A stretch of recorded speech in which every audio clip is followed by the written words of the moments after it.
नारायण श्रीमन्नारायण नारायण नारायण श्रीमन्नारायण नारायण नारायण श्रीमन्नारायण नारायण नारायण श्रीमन्नारायण नारायण नारायण श्रीमन्नारायण नारायण नारायण श्रीमन्नारायण नारायण नारायण श्रीमन्नारायण नारायण नारायण श्रीमन्नारायण नारायण नारायण श्रीमन्नारायण नारायण नारायण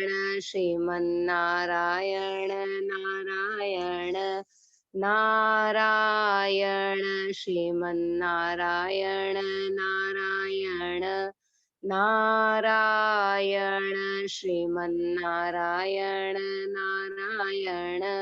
नारायण श्रीमन्नारायण नारायण नारायण श्रीमन्नारायण नारायण नारायण श्रीमन्नारायण नारायण नारायण श्रीमन्नारायण नारायण नारायण श्रीमन्नारायण नारायण नारायण श्रीमन्नारायण नारायण नारायण। श्यावर रामचंद्र की जय। मोर मुकुट बंसी वाले की जय। श्री गंगा मैया की जय। गौ माता की जय। गीता माता की जय।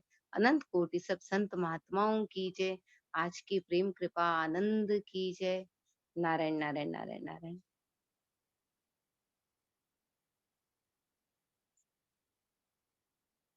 नीलू महाराज जी को पेट से ही ये बात है, और सेठ जी का पैड चल रहा है कंटिन्यूटी वाला, शुरुआत का पैड नहीं है, लेकिन पैड नंबर 58 जो मेरे पास अवेलेबल है वो पैड सुनाने का विचार, जिसमें टॉपिक है स्वर्ग आश्रम में सायकाल का प्रवचन है ये, जिसमें ईश्वर के बिना मिले शांति नहीं, इसलिए भगवान का ही सब प्रकार से सहारा लेना चाहिए।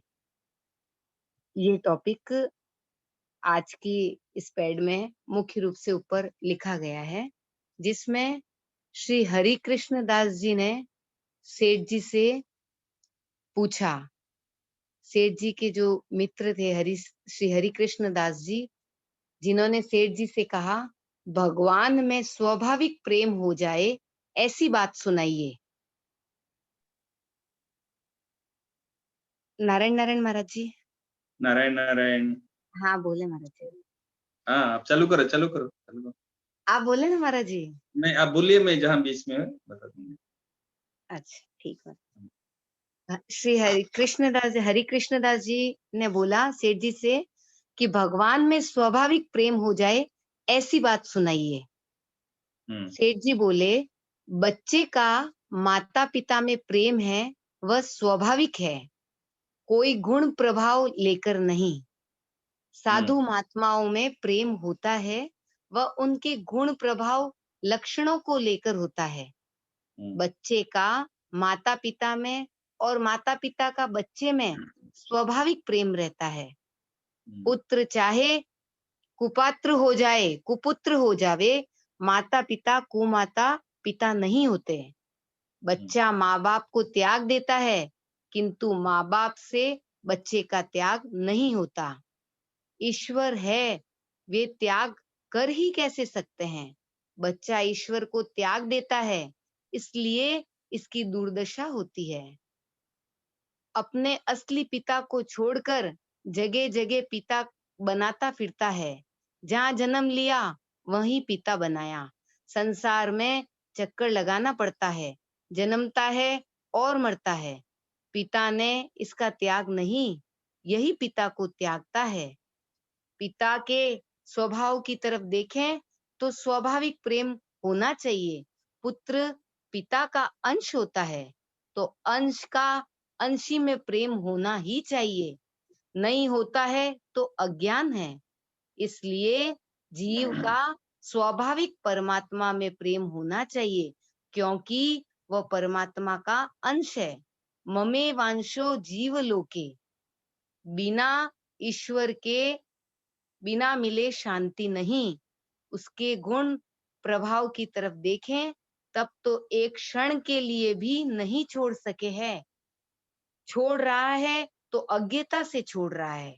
ईश्वर के बिना इसका निस्तार भी नहीं है, और ईश्वर का दरबार खुला हुआ है। कोई आ जाओ, वहां मनाही नहीं है। संसार रूपी सागर में गोता लग रहा है, महान तकलीफ पा रहा है, वह तो डूबेगा ही। रक्षा हो सकती है कोई नौका का आसरा लेने से, वह है भगवान के चरणों का आसरा। विश्वेश पादाम्बुज दीर्घ नौका, भगवान का ही सब प्रकार से सहारा लेना चाहिए। भगवान के गुण प्रभाव को देखें तो ईश्वर से ही प्रेम करना चाहिए। परमात्मा इतने बड़े हैं किंतु प्रेम में बिक जाते हैं। किसी को उन्हें खरीदना हो तो प्रेम से खरीदे जा सकते हैं। जो ईश्वर से निष्काम प्रेम करे, ईश्वर उसका खूब ही कदर करे है। भगवान से कोई दोस्ती करे तो भगवान यह नहीं देखते तेरी हमारी कहाँ से दोस्ती हो सकती है, यह कदर तो भगवान के घर की ही है। यह सब बात समझ में आ जावे तो मनुष्य भगवान के सिवाय कोई से प्रेम कर ही नहीं सकता। संसार के लोग तो धोखा देने वाले हैं। जब कोई काम नहीं देता तो घर वाले भी चाहने लगते हैं मर जावे तो अच्छा है, किंतु भगवान साथ देते हैं। कठे जीव कठे भगवान, जो कहते हैं ये भजंती तू माम भक्तया मई ते तेषु चाप्य हम, ये मूल्य ये बात तो भगवान के यहाँ ही है। लखपति करोड़पति आदमी हो, वह भी रुपया में पाई भर भी लिहाज नहीं रखता, केवल स्वार्थ देखता है। किंतु यह परमार्थ बुद्धि तो भगवान की ही है। कैसा ही नीच पापी हो, भगवान को चाहता है, भगवान उसे चाहते हैं। लोग भगवान को दोष भी देते हैं, आप सबको नहीं बसते, भजन करने वाले को बजते हैं। भगवान यह दोष भी स्वीकार कर लेते हैं। वास्तव में यह उनमें दोष नहीं, लोग गलती से ही कहते हैं। किंतु कहे तो कहो, सेवक प्रिय अनन्य गति सोऊं। समदर्शी मत कहो, चाहे मेरा प्रेम सेवक पर है। ये भजंती तू माम भक्त्या, कौन ऐसा पुरुष है जो कह सके मुझे जो जैसा भजता है मैं उसे वैसा ही भजता हूँ। भगवान दीन बंधु पतित पावन है। संसार के जीव तो मूड देखकर टीका काटने वाले हैं। जिससे स्वार्थ सिद्ध होता है उसको सिफारिश करते हैं, किंतु भगवान तो केवल प्रेम ही देखते हैं। राम ही केवल प्रेम प्यारा, प्रभु को केवल प्रेम ही प्यारा है। निष्काम भाव से भजने वाले को तो अपने आप को बेच डालते हैं, बड़ी कदर की बल्कि अपने में से उसे श्रेष्ठ समझते हैं। क्योंकि पहले पहले किसने भजा, श्रेष्ठता उसी की रही। भजने वाले को मैं भजता हूँ, परंतु हमारे भक्त तो बिना भजने वाले को भजते हैं, यह विशेषता है। इसलिए भगवान कहते हैं प्रत्यक्ष में तो भगवान का नाम निशान नहीं दिखता, परंतु विश्वास पर भक्त अपना जीवन अर्पण कर देता है। विश्वास पर भक्त अपना जीवन अर्पण कर देता है। भगवान कहते हैं मैं उसके ऋण से कैसे छूटूं। श्रद्धा प्रेम से जो मुझे भजते हैं, भगवान उन्हें धन्यवाद देते हैं।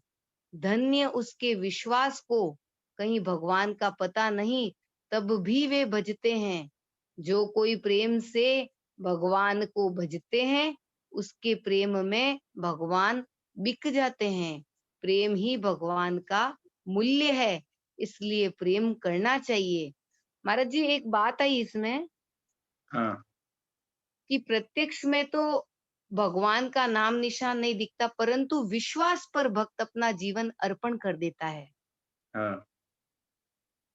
तो इससे बताइए महाराज जी। भगवत प्राप्ति के मूल मूल जो चीज है वो है विश्वास। बिनु हाँ। विश्वास भगति नहीं, तेहि बिनु द्रवहि न राम। तो हम लोग जो परमात्मा को ढूंढते हैं, भगवान को ढूंढते हैं, वास्तव में परमात्मा कहीं खो नहीं गए। हाँ। वो तो सर्वत्र है, सब जगह है, सब समय में है, सभी का है, सब में है। परंतु उनके प्रति जो विश्वास, हमारे रामचरितमानस में आया ना, हम्म। श्रद्धा विश्वास रूपिणो भवानी शंकरो वंदे, श्रद्धा विश्वास रूपिणो याभ्यम बिना न पश्यन्ति। इस श्रद्धा विश्वास के बिना का याभ्यम बिना न पश्यन्ति क्या है? सिद्ध्या स्वांतस्थमीश्वरम।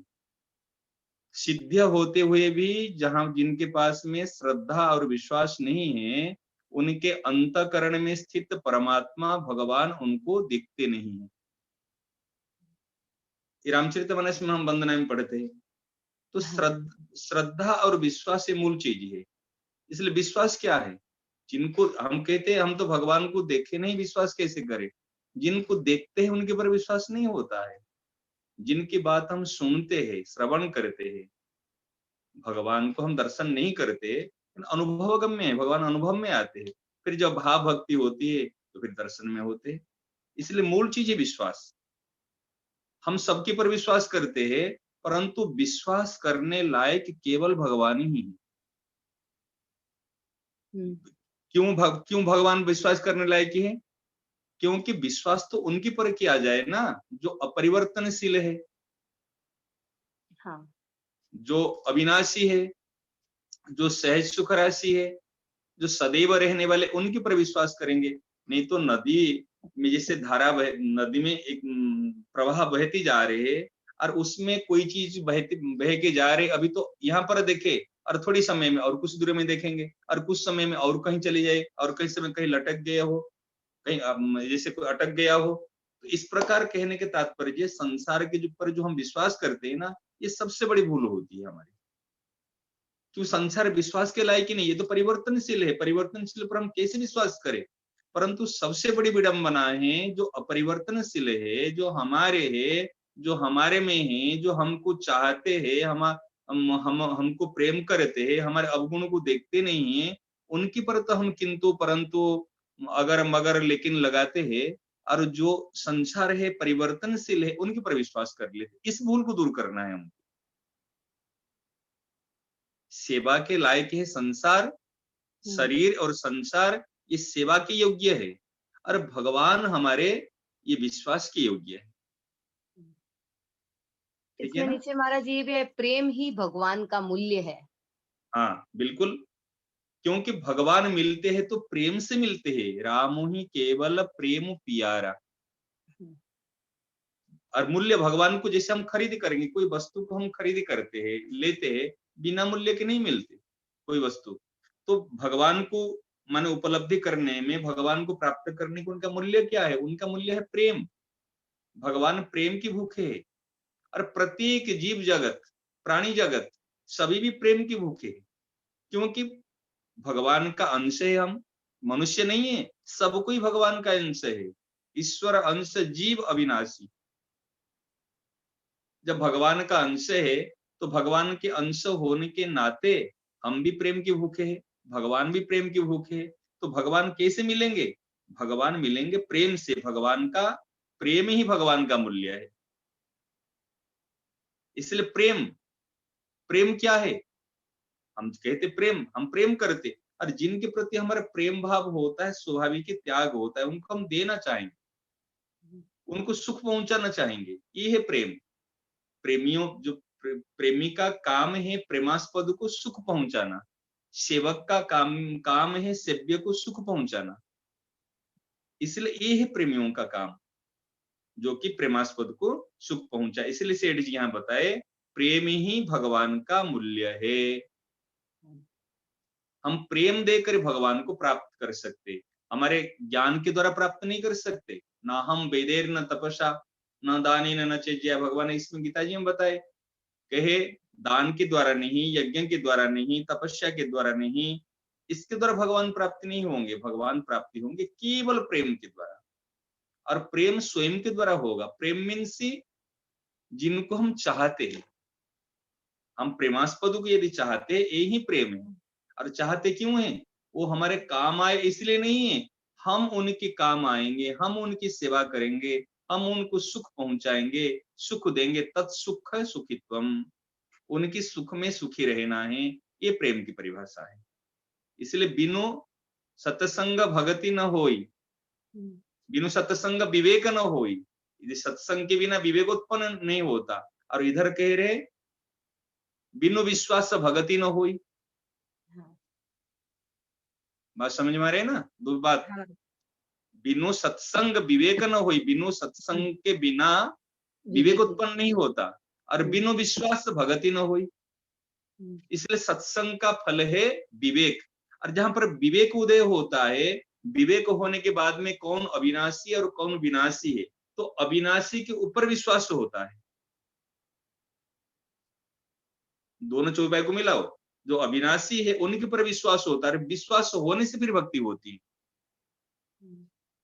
परंतु हम विश्वास तो करते, हम विनाशी के ऊपर विश्वास कर लेते। जब सत्संग करेंगे तब विवेक उत्पन्न होगा, और विवेक उत्पन्न होने से जो विवेक होने से जो सत और असत, विनाशी और अविनाशी, अपना और पराया, जो अपने होते, जो अविनाशी होते, उनके ऊपर विश्वास होगा। इसलिए विश्वास की प्रमुखता है, और विश्वास से ही भक्ति होगी, और भक्ति से ही प्रेम होगा। और भगवान का मूल्य है प्रेम, राम ही केवल प्रेम प्यारा। ठीक है। हाँ, फिर आगे प्रश्न किया उन्होंने, ऐसा प्रेम कैसे हो?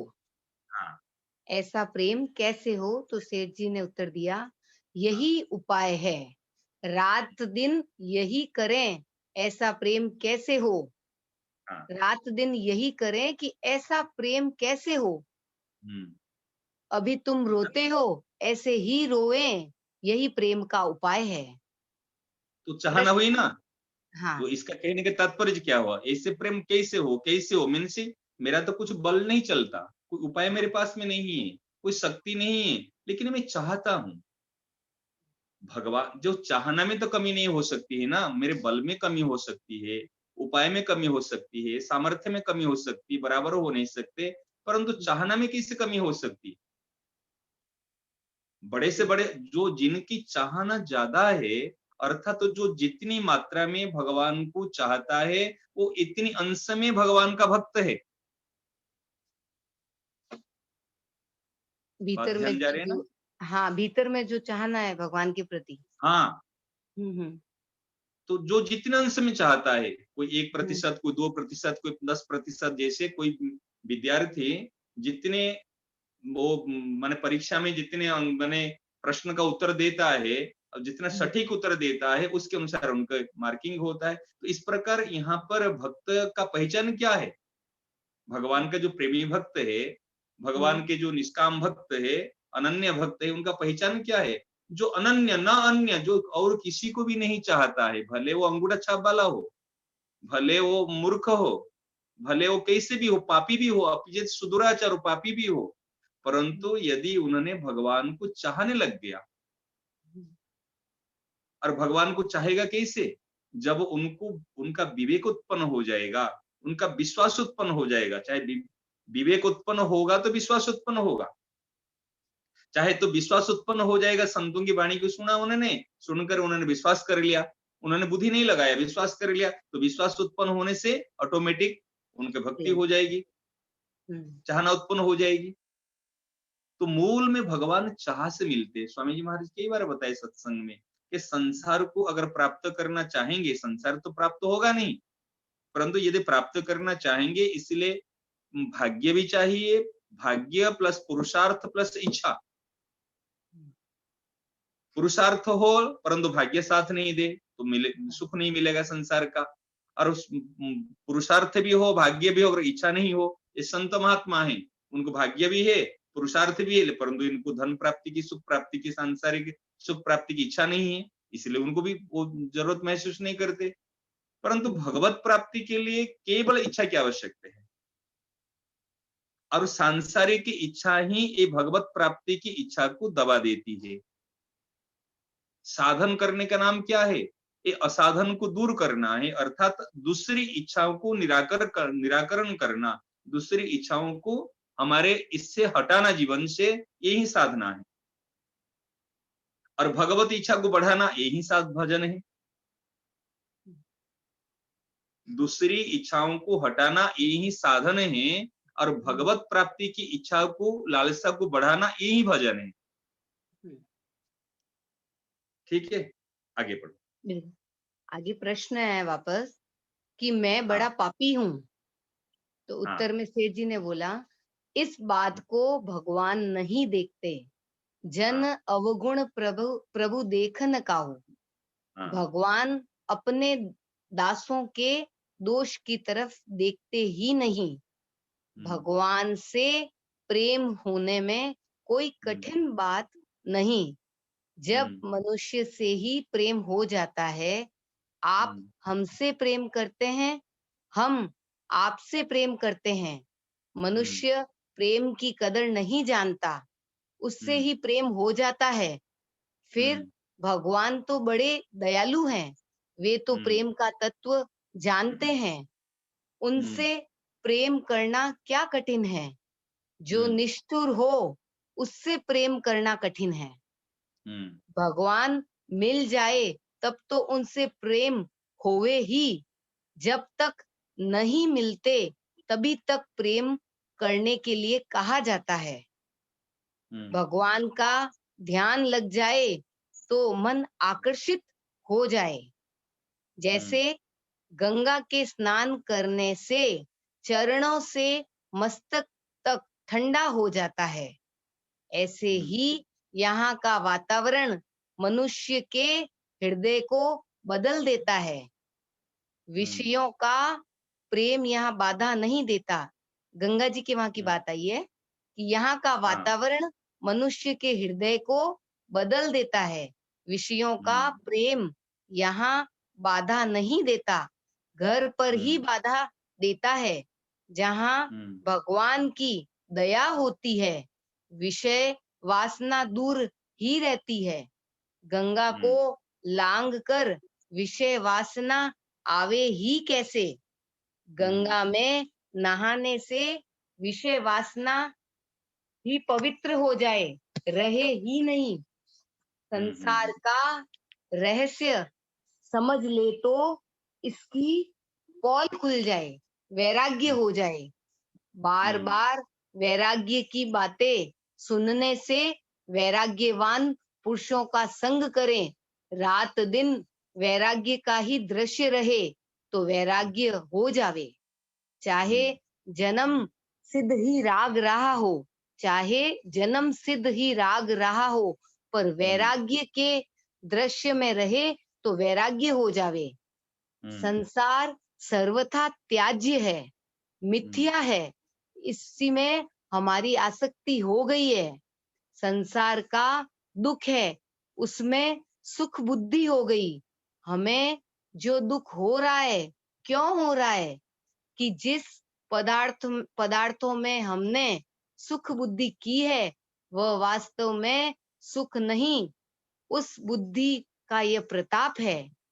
दुख रूप पदार्थ से सुख बुद्धि हुई, उससे भोग की इच्छा हुई, भोगने से पाप हुआ, उसका फल दुख भोग रहे हैं। एक भाई ने एक गांव में से 200 बकरियां और बकरे खरीदे। एक भाई ने एक गांव में 200 बकरियां और बकरे खरीदे। 5 डाकू है। उन्होंने षड्यंत्र रचा कि इनको भ्रम में डालकर बकरा छीनना। आपसरी में बात करके एक एक कोस की दूरी पर बैठ गए। पांचों डाकू पहले के पास लेकर बकरा आया तो कहा, कुत्ता कहाँ ले जाते हो? कुत्ता कहाँ ले जाते हो? कहा, यह तो बकरा है। सबने ही इसी प्रकार कहा। आखिर में उसने बकरे को छोड़ दिया। यह दशा हम लोगों की है। ये सब इंद्रियां ठग है तो परमात्मा बतावे। संसार ऐसा कर दिया, संसार ही दिखने लगा। बकरियों का कुत्ता कर दिया। इंद्रियों की बात मान ली। थोड़ा विचार करके देखें तो कुत्ता की पोल खुल जाए। वस्तु तो जो होए सो ठहरे, पर ठहर ठहर के पोल चल रही है। ख्याल करें, यह सब चीज तो नाशवान, क्षणभंगुर, संसार के सारे पदार्थ दुखमय हैं। इन सब का त्याग करके वैराग्य करना चाहिए। संसार के पदार्थों से उपराम हो जाए। मन इंद्रियों की जो कुछ बतावे सुने ही नहीं। तुमने ही तो हमारा सर्वनाश किया है। इनकी बात ही नहीं सुने। प्रत्यक्ष में देख लो, हम लोग जितने बैठे हैं सबके कपड़े भिन्न भिन्न हैं। जो जैसा कपड़ा पहन रखा है उसी में उसको सुख मालूम देता है। यही बात पर अपने पर वालों पर घटा लो। कोई कैसी हजामत बना रखी है तो कोई कैसी। अपनी अपनी कल्पना में सुख मिलता है। सुख तो अपनी कल्पना में है। कल्पना किसी की हुई है। सुख कहाँ रहा। संसार में जितने पदार्थ है आप संसार में जितने पदार्थ है आप सुख कायम करो। गहनों में सुख नहीं है। वास्तव में उसमें सुख होता तो स्त्रियां ही क्यों पहने, हम सब भी पहन लें। कोई लड़का में सुख समझता है, कोई किसी में। वास्तव में सुख तो अपने मन की कल्पना है। किसी को किसी में सुख मालूम देता है तो किसी का किसी में। इस प्रकार किसी को खाने में साग अच्छा लगता है तो किसी को करेला, किसी को कुछ अच्छा लगता है। वह अच्छा लगना व्यक्तिगत भिन्न भिन्न हुआ। वास्तव में अच्छी चीज हो वह तो सबको ही अच्छी लगनी चाहिए। सब में अपने आप की कल्पना है। सत्य वस्तु है परमात्मा, वही प्रेम करने लायक है। संसार के पदार्थ हैं, उनसे राग हटाना चाहिए। सच्चे सुख की प्राप्ति के लिए परमात्मा में प्रेम करना चाहिए। वह सुख रूप है। ऐसी चीज से ही प्रेम करना चाहिए जो सदा कायम रहने वाला है। वह परमात्मा है, आनंद रूप है, सुख रूप है। वहां ही प्रेम करना चाहिए। जब तक परमात्मा नहीं मिलता तब तक तर्क मर्क करता रहता है। फिर जब परमात्मा मिल जाता है तब तर्क सब शांत हो जाता है। इस वास्ते प्रभु से प्रेम करना चाहिए। नारायण नारायण नारायण। नारायण नारायण नारायण। महाराज जी एक उदाहरण दिया बकरे का। हाँ यही हाँ दशा हाँ। हमारी है। हम्म। ये उपनिषद में आती है इस बात की। इस सेठ जी ने जो बताए, जैसे बताए कोई एक व्यक्ति बकरा लेकर जा रहा है। रास्ते में 5 डाकू उनको जगह जगह में खड़े हो गए। वो कह रहे, अरे भाई क्या लेके जा रहे हो? कहीं बकरा लेके जा रहा हूँ। अरे पागल है क्या, बकरा है, एक कुत्ते को लेकर क्यों जा रहे? सेठ जी तो यहाँ 200 बकरे बताए, बकरियां बकरा। जैसे वो बताए कंधे पे लेके जा रहा था कोई व्यक्ति, ऐसा आया है वर्णन। तो कंधे पे लेके जा रहे थे। अरे कंधे पे कुत्ते को कंधे पे लेके जा रहा है? तो कहा अरे ऐसे कह रहा है। फिर आगे कुछ दूर जाकर, अरे भाई क्या कर रहे तू, कुत्ते को कंधे पे कैसे रखा है, ये तो कुत्ता है। उन्होंने सोचा कि मैं ठीक कर रहा हूँ ना भूल कर रहा हूँ। एक व्यक्ति ने कहा, दूसरे व्यक्ति भी कह रहे, ऐसे 5 व्यक्ति उनको रास्ते में ठग मिले। और उन्होंने कहा कर कुत्ते को कंधे पे चढ़ा के क्यों ले जा रहे हो? फिर उन्होंने कहा अरे भाई मैं गलती कर रहा हूँ, मैं कुत्ते को बकरी समझ कर कंधे पे उठा लिया, ये तो कुत्ता है। और उन्होंने छोड़ दिया। तो फिर वो ठग लोगों ने फिर उसको ले लिए। तो इस प्रकार क्या करते हैं हम जो संसार में हैं, वास्तव में जो ऐसे भी हमारी स्थिति है। हमने बकरी को तो कुत्ता समझ लिए, माने परमात्मा को तो हमने तो ऐसे समझ ही लिया। अरे भाई कहाँ परमात्मा मिलते हैं, कहाँ भगवान मिलते हैं, किसको मिला है, कौन है क्या? और हमारे विश्वास डगमगा रहा है, अरे दुनिया तो ऐसी है। वास्तव में ऐसे है ही नहीं। जैसे सेठ जी ने बताया ना, अगर वैराग्यों की संग करोगे तो उनको वैराग्य उत्पन्न होगा। हम भोगियों के संग करेंगे तो हमारे कैसे वैराग्य उत्पन्न होगा? बिल्कुल। पहले इसलिए संग का बहुत प्रभाव है। अब जो व्यक्ति का संग करोगे, उस संग का प्रभाव आपके ऊपर रहेगा। यदि आप वास्तव में कायम नहीं है अपनी स्थिति में, मजबूत नहीं है, आप अगर आपको वास्तव में उसमें स्थित नहीं है, तो उसमें डामाडोल हो जाओगे। अरे वो कह रहे धनी व्यक्ति के संग करोगे तो धन कमाने की इच्छा होगी, भजन करने वाले व्यक्ति के संग करोगे तो भजन करने की मन में इच्छा होगी। जो व्यक्ति का संग करोगे, उस संग का प्रभाव आपके ऊपर पड़ने लग जाएगा। इसलिए सत्संग की महिमा है मूल में। और सत्संग करने से विवेक उत्पन्न होना होगा, और विवेक होने से विश्वास होगा। या संतों की वाणी पर अगर हम मान लेते, विश्वास कर लेंगे, तो भगवान के पर विश्वास होगा। दो तरीके से। और विश्वास होने से प्रभु के चरणों में प्रेम होगा। अभी जो प्रकरण था, भगवान के चरण में प्रेम कैसे हो, सेठ जी की वास्तव में बहुत सुंदर है। इतने सुंदर तरीके से सेठ जी वर्णन करते हैं, बहुत। अभी 4 पेज आप पढ़े अपने, बहुत सुंदर। पहले भी देखो, पहले भी सेठ जी ने कैसे सुंदर बताए थे। जैसे बच्चे का जो प्रेम होता है माँ के प्रति, और माँ के जो प्रेम होता है बच्चों के प्रति, हम संत महात्मा में प्रेम करते, वो गुणों को लेकर प्रेम करते, प्रभाव को लेकर प्रेम करते, परंतु माँ कभी प्रभाव को देखकर बच्चों के प्रति प्रेम नहीं करती। तो इस प्रकार भगवान का जो प्रेम है, ये प्रेम स्वाभाविक प्रेम है उनका हमारे सबके प्रति। सब मम प्रिय, सब मम उपजाए। परंतु हमारा प्रेम कैसे होगा? हमारा प्रेम ऐसे होगा अगर उनके गुण प्रभाव को जान ले, या ऐसी उकार कर ले मेरी माँ है। जिसे रामचरितमानस में आया, उमा राम स्वभाव जेहि जाना, ताहि भजन तजी भावन आना। राम जी का स्वभाव जो जान लेता है, भगवान ऐसे दयालु है, दीनबंधु है, अनाथनाथ है, भक्तवत्सल है, पतित पावन है, ये भगवान का स्वभाव है। और जन अवगुण प्रभु मानन कहु, ये उनका स्वभाव है, प्यारे के स्वभाव। जब उनके स्वभाव की तरफ देखते तब प्रेम उत्पन्न होता है। या यदि भगवान की तरफ देखते, वो उनका स्वभाव कैसा हो, चाहे कुटिल हो, चाहे परोपकारी हो, चाहे अनाथनाथ हो, चाहे कैसे भी हो, उससे मेरे मतलब नहीं है। इतना जैसे चैतन्य महाप्रभु ने कहे, मीराबाई ने कहा, जे भाई देखो वो कैसे भी हो, चाहे अवगुण हो, चाहे सुंदर हो, चाहे असुंदर हो, चाहे गुण विहीन हो, चाहे सर्वगुण संपन्न हो, परंतु ये तो मेरे प्राणनाथ है, ये तो मेरे प्रियतम है। ये है उचित, माने उच्च कोटि की भक्तों की बात।